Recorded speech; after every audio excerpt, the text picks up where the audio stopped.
Channel को subscribe करना ना भूलें और हमारे ताज़ा वीडियो सबसे पहले देखने के लिए बेल आइकन को दबाएं।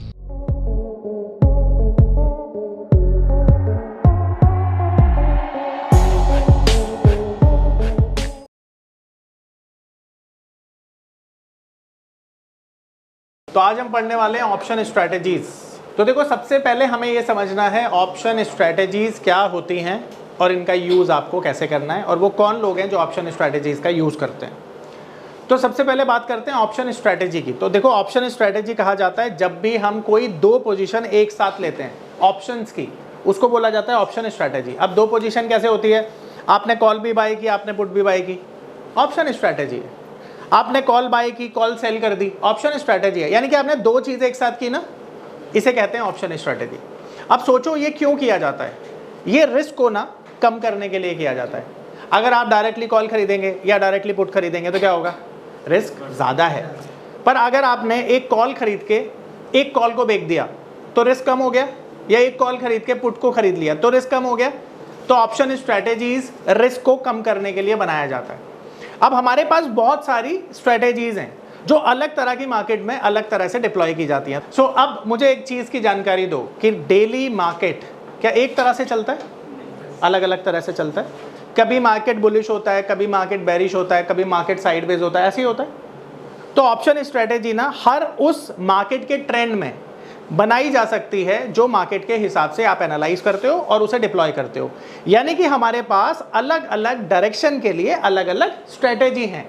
इसीलिए ऑप्शन स्ट्रैटेजी का यूज किया जाता है, क्योंकि मार्केट डेली ना तो ऊपर जा सकती है ना तो नीचे जा सकती है, पर ऑप्शन स्ट्रैटेजीज आपको हर एक डायरेक्शन में पैसा कमा के दे सकती है। इसीलिए ऑप्शन स्ट्रैटेजी डिप्लॉय की जाती है। अब यहाँ पर हमारे पास ऑप्शन स्ट्रैटेजी ऐसी है जिसमें आपका जो रिस्क है वो लिमिटेड है, प्रॉफिट अनलिमिटेड है। ऐसी स्ट्रैटेजी है जहाँ पर प्रॉफिट लिमिटेड है और रिस्क भी लिमिटेड है। यानी कि अगर मैं इन शॉर्ट आपको समझाऊं तो अगर फिक्स्ड इनकम जनरेट करना चाहते हो तो भी ऑप्शन स्ट्रैटेजी से कर सकते हो। अगर आपके पास एक बहुत बड़ा कॉर्पस होगा तो क्या आप उस पर रिस्क लोगे? नहीं लोगे।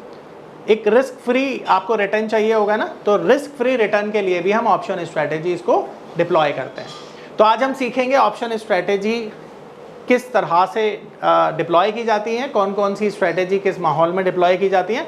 बट उससे पहले मुझे कुछ बेसिक चीज़ें आपको करानी है जो आपको ये जानने में मददगार होगी कि ऑप्शंस के जो प्रीमियम होते हैं ना वो किस तरह से घटते बढ़ते हैं। क्योंकि अल्टीमेटली आप ऑप्शन की स्ट्रैटेजी में भी किस चीज़ को ट्रेड कर रहे होते हो? प्रीमियम को ट्रेड कर रहे होते हो। तो जो प्रीमियम के पीछे की साइकोलॉजी है घटने और बढ़ने की, सबसे पहले वो समझेंगे। ठीक है, तो सबसे पहला आज का जो हमारा टॉपिक होने वाला है ना वो क्या होगा? Option Greek. देखो, जो प्रीमियम घटता बढ़ता है ना उसके पीछे का लॉजिक होता है ये ऑप्शन ग्रीक। अब ये क्या होता है, कैसे काम करता है, वो मैं समझाता हूँ। तो देखो, सबसे पहला हमारा जो ऑप्शन ग्रीक है उसका नाम है डेल्टा। ठीक है, तो समझते हैं क्या होता है। अभी तक इसका नाम सुना होगा आपने, इकोनॉमिक्स में तो पढ़ा ही होगा डेल्टा क्या होता है ना। तो समझते हैं डेल्टा क्या होता है। तो बेसिकली ना डेल्टा अंडरलाइंग एसेट्स में होने वाले चेंज की वजह से जो प्रीमियम में चेंज होता है उसको मेजर करता है। थोड़ा कॉम्प्लेक्स हो गया, सरलता से समझते हैं। मान लेते हैं अंडरलाइंग एसेट्स किसी शेयर को बोला जा सकता है, इंडेक्स के केस में इंडेक्स को बोला जा सकता है। तो मैं इंडेक्स का एग्जांपल लेके आपको समझाता हूँ। निफ्टी क्या है? एक इंडेक्स है। निफ्टी का स्पॉट प्राइस मान लेते हैं चल रहा है 22,300। ठीक है, ये स्पॉट प्राइस है। तो अंडरलाइंग एसेट्स का प्राइस क्या हो गया? 22,300। यही हुआ ना। अंडरलाइंग इस केस में है निफ्टी, तो निफ्टी का जो प्राइस चल रहा है 22,300, यही अंडरलाइंग का प्राइस है। अब यहां पर आप क्या खरीदोगे? आप खरीदोगे, मान लेते हैं कॉल 22,000, मान लेते हैं 300 की खरीदी, आप 22,000 मान लेते हैं 400 की खरीदी, और मान लेते हैं 22,200 की खरीदी। अब ये तीनों क्या है? प्रीमियम ही तो है। अब ये जो प्रीमियम है इन पे मार्केट के ऊपर या नीचे जाने का क्या बराबर चेंज सारे प्रीमियम पे पड़ने वाला है? नहीं।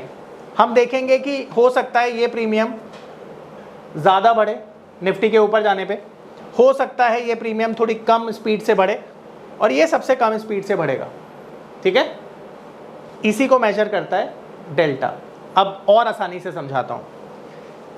ये जो डेल्टा है ना, ये मेजर करता है कि अगर निफ्टी में एक सर्टेन चेंज आया, जो मान लेते हैं हम 100 पॉइंट्स का, मान लेते हैं एग्जांपल के लिए, 100 पॉइंट्स का अगर कोई भी चेंज आता है निफ्टी के अंदर, तो जो हमारे प्रीमियम है उन पर क्या चेंज आएगा, कितना चेंज आएगा, यही मेजर करने का जो काम है किसका है, डेल्टा का। तो डेल्टा क्या करता है, अंडरलाइंग एसेट्स में होने वाले चेंज की वजह से जो प्रीमियम में चेंज आते हैं उसको मेजर करता है। आ रहा है समझ में, अच्छे से आया।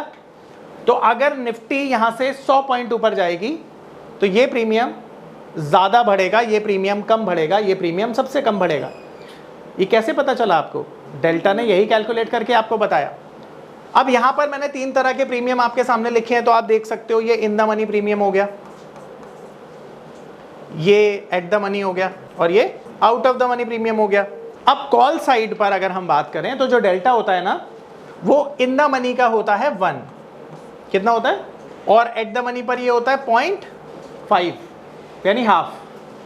और जैसे जैसे ये 100 पॉइंट्स दूर जाएगा ये रिड्यूसिंग वे में कम होता चला जाएगा, तो यहाँ पर डेल्टा होगा 0.4। ठीक है, अब इसका मतलब होता है कुछ, इसका मतलब ये है कि जब निफ्टी ऊपर जाएगी 100 पॉइंट तो प्रीमियम भी उतना ही बढ़ेगा जितना डेल्टा होगा। तो इसका मतलब क्या हुआ कि अगर 100 पॉइंट मार्केट ऊपर जाती है और जिसका डेल्टा 1 है तो वो प्रीमियम भी तो 100 रुपये बढ़ेगा। तो 100 पॉइंट ऊपर जाने पर ये इन द मनी प्रीमियम कितना बढ़ेगा, 100 रुपीज़। ये कितना बढ़ेगा, 50 रुपीज़ यानी आधा हो जाएगा, और नीचे वाला कितना बढ़ेगा, 40। तो ये मेजर कौन करता है, डेल्टा। आ रहा है समझ में, ईजी था। अब पुट साइड पे इसको उल्टा कर लो। पुट साइड का जो डेल्टा होता है पी साइड का, वो क्या होता है, इन द मनी का होता है -1, एट द मनी का होता है -0.50 और -40 होगा आउट ऑफ द मनी का। तो अब मार्केट जब नीचे जाएगा तो पुट साइड का डेल्टा बढ़ेगा, ध्यान रखना। यानी जब मार्केट नीचे जाती है तभी तो प्रीमियम बढ़ते हैं पुट के, इसीलिए इसका डेल्टा माइनस में होता है कि जब मार्केट नीचे जाएगी तब इसमें प्रीमियम गेन होगा। तो अगर 100 पॉइंट मार्केट नीचे जाती है तो in the money premium 100 point बढ़ जाएगा, इसी तरह से एट द मनी 50 पॉइंट बढ़ जाएगा, और ये 40 पॉइंट बढ़ जाएगा। मैं यहाँ पर डाल देता हूँ कि 100 पॉइंट अगर मार्केट नीचे जाती है तो ये 100 पॉइंट बढ़ेगा प्रीमियम, ये 50 पॉइंट बढ़ेगा प्रीमियम, और ये 40 पॉइंट बढ़ेगा। ठीक है, आ रहा है समझ में, ये पॉइंट्स हैं। अच्छा, अब बात करते हैं हम गामा की। तो गामा जो होता है ना वो ऑप्शन का लीस्ट इंपॉर्टेंट ग्रीक होता है। ऐसा मैं इसलिए बोल रहा हूँ क्योंकि ये इसका काम क्या होता है, इसका काम होता है कि डेल्टा के चेंज को मेजर करना। अब डेल्टा का काम आपको पता है क्या होता है, तो इसका काम हमारे लिए इंपॉर्टेंट नहीं है। अब सबसे बड़ी बात ये जानना आपके लिए ज़रूरी है कि डेल्टा सबसे ज़्यादा चेंज कहाँ पर होता है, कहाँ पे सबसे ज़्यादा चेंज होता है। एटीएम, देखो मान लेते हैं एटीएम कॉल या पुट कुछ भी है, मार्केट अगर 1 पॉइंट भी ऊपर गई तो इन द मनी हो जाएगा ना, 1 पॉइंट भी नीचे गई तो इन द मनी हो जाएगा पुट साइड का। तो गामा सबसे ज़्यादा एक्टिव कहाँ होता है, सिर्फ यही समझना है। सबसे ज़्यादा हाईएस्ट वैल्यू जो गामा की होती है वो एट द मनी पर होती है। ठीक है, बाकी काम डेल्टा का है। अब इसके बाद बहुत इंपॉर्टेंट चीज़ है जिसे हम कहते हैं वेगा। अब देखो ये जो वेगा है ना, ये वॉलेटिलिटी को क्या करता है, मेजर करता है। तो वेगा का काम है वॉलेटिलिटी को मेजर करना। अब ऑप्शन में सबसे बड़ी चीज़ पता है क्या है आपको, सबसे बड़ी चीज़ है वॉलेटिलिटी। अब मैं यहाँ पर एक एग्जांपल से समझाता हूँ आपको कि वॉलेटिलिटी का इंपॉर्टेंस क्या है। तो मैं एग्जांपल ले रहा हूँ, तो एग्जांपल के लिए मैं लेता हूँ XYZ एक शेयर है, ठीक है, इसका प्राइस चल रहा है मान लेते हैं 100 रुपीज़। अब यहाँ पर आप एक सिनेरियो अज्यूम करो कि यहाँ पर आप इसकी 120 की कॉल ले लेते हो और 80 रुपये की पुट ले लेते हो, कुछ भी ले सकते हो, कोई दिक्कत नहीं, सिर्फ एग्जांपल के लिए। अब यहाँ पर जैसा कि आप जानते हो कि जो हमारे ट्रेडिंग सेशंस होते हैं वो 20 के आसपास होते हैं, 20 के आसपास होते हैं, महीने में इतना ही होता है। अब मान लेते हैं कि इसकी जो वॉलेटिलिटी है ना इस शेयर की वो डेली की है 1 रुपीज़।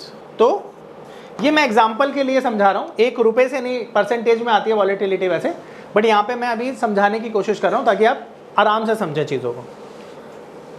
1 रुपये की वॉलेटिलिटी है डेली की। अब अगर आप 120 रुपये की कॉल खरीदते हैं या 80 रुपये की पुट खरीदते हैं तो 20 दिन ये ना तो नीचे जा सकता लगातार ना तो ऊपर जा सकता लगातार।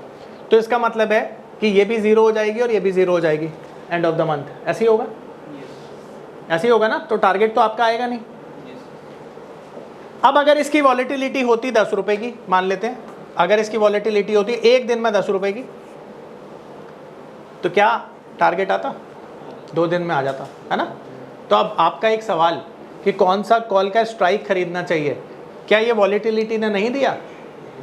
यानी वॉलेटिलिटी अगर ज़्यादा होती है तो आउट ऑफ द मनी में भी पैसा बन सकता है, पर अगर वॉलेटिलिटी ज़्यादा नहीं है तो क्या खरीदेंगे आप? इन द मनी खरीदेंगे, इन द मनी। ये सवाल का जवाब देने के लिए मैंने ये एग्जांपल लिया ताकि आप लोग बेहतर तरीके से समझें, क्योंकि आपका सबका सवाल है कौन सी स्ट्राइक खरीदें। सबसे बड़ा चैलेंज ये है, कौन सी स्ट्राइक खरीदें, कैसे पता चलेगा? वॉलेटिलिटी बताएगी। अगर वॉलेटिलिटी किसी भी शेयर की कम है तो आपको इन द मनी खरीदना चाहिए। अगर वॉलेटिलिटी किसी की भी ज़्यादा है तो आउट ऑफ द मनी खरीद के भी पैसा बन जाता है। मेरी बात समझ में आ रही है? वॉलेटिलिटी के हिसाब से आप क्या चेक करते हैं, क्या सेलेक्ट करते हैं? स्ट्राइक। अब वॉलेटिलिटी आपको देखनी कैसे होती है, तो देखो इंडिया विक्स ये वॉलेटिलिटी को मेजर करने वाला इंडेक्स है।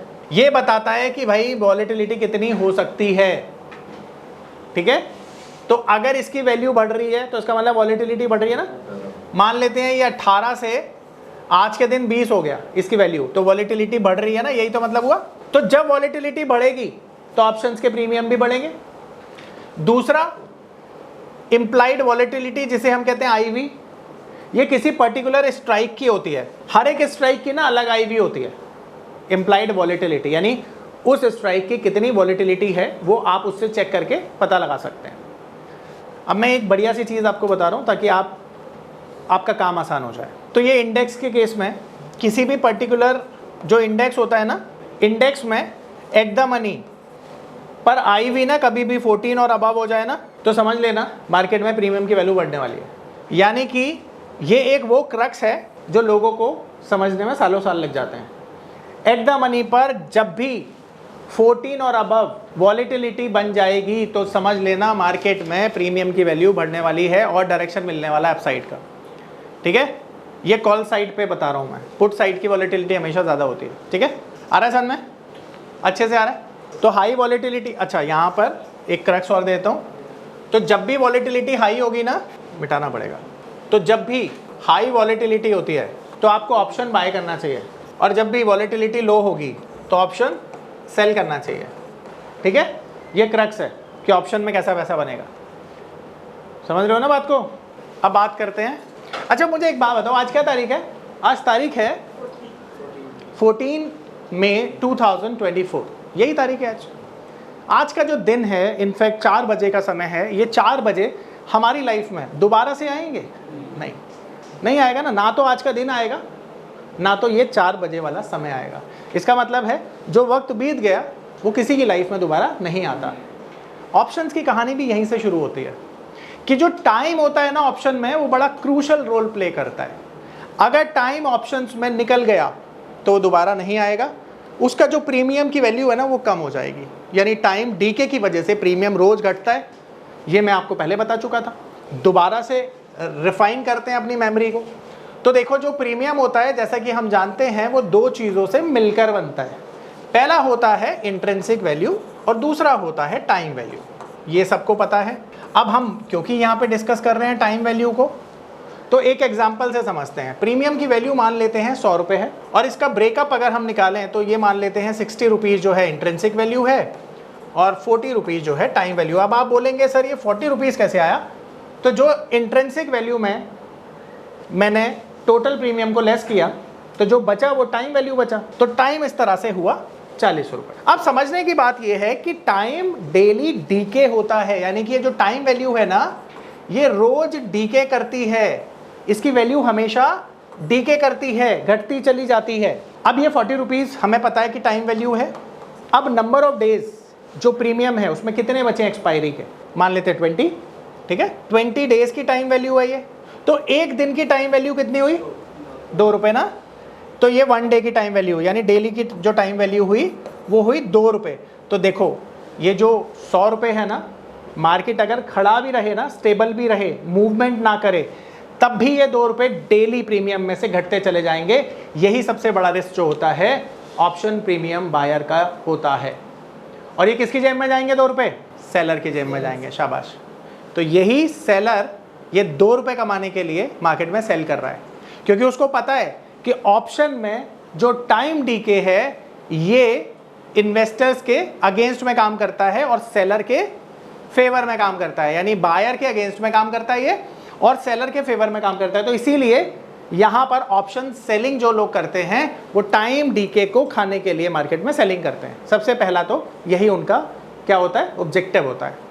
अब ये टाइम वैल्यू बताओ, सबको समझ में आया? एक और चीज यहां पे मैं एक और चीज बताता हूं, क्या दुनिया में कोई भी ये बता सकता है कल मार्केट 10:20 पर सुबह कितने लेवल पे होगी? क्या दुनिया में कोई ऐसा है बता सकता है? नहीं ना, नहीं बता सकता।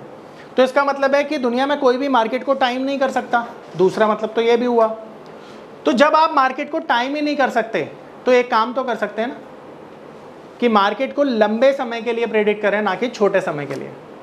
मैंने आपको बोला कि क्या मार्केट कल 10:20 पर इस लेवल पे होगा, तो आपने बोला कोई प्रेडिक्ट नहीं कर सकता। पर अब मैं इस टेन्योर को थोड़ा बढ़ा देता हूँ, मैं बोलता हूँ क्या आप ये प्रेडिक्ट कर सकते हैं कि अगले 1 महीने में मार्केट कहाँ होगा? तो आप बोलते हैं बिल्कुल कर सकते हैं, मार्केट 24,000 होगा, 23,000 होगा, XYZ किसी भी लेवल पर होगा। अब पॉसिबिलिटी ज़्यादा सही होने की कहाँ पर है? 1 महीने बाद या 1 दिन बाद? 1 महीने बाद। तो ऑप्शन मार्केट में ये क्रक्स आपको बता रहा हूँ जिसमें टाइम वैल्यू आपके फेवर में काम करेगी। जितनी लंबी एक्सपायरीज में आप ऑप्शन बाइंग करेंगे, आप ज़्यादा सफल होने के चांसेस हैं आपके। और अगर आप जितनी कम शॉर्ट एक्सपायरीज में काम करेंगे उतना ही रिस्क होगा टाइम का। तो टाइम को मैनेज करने के लिए लॉन्ग एक्सपायरीज में काम करो, यानी लॉन्ग एक्सपायरी में अगर आप काम करते हो तो बायर के लिए ये अच्छा होता है। लॉन्ग एक्सपायरी, ठीक है, बायर के लिए गुड है ये, और शॉर्ट एक्सपायरी बायर के लिए बैड है, ठीक है। तो एक्सपायरी में इस तरह से आप काम कर सकते हो। www.onlinenifm.com NIFM के ऑनलाइन एजुकेशन प्लेटफॉर्म पर बहुत से ऐसे कोर्स थे जिनसे मैं अपने स्टॉक मार्केट में इन्वेस्टमेंट और ट्रेडिंग के सपनों को पूरा कर सकता था, जैसे कि stock market trading beginners course, NIFM certified smart investor course, advance level smart investor course, technical analysis course, fundamental analysis course, options trading strategies, research analyst certificate course, diploma in financial market course और ना जाने ऐसे बहुत से course उपलब्ध हैं।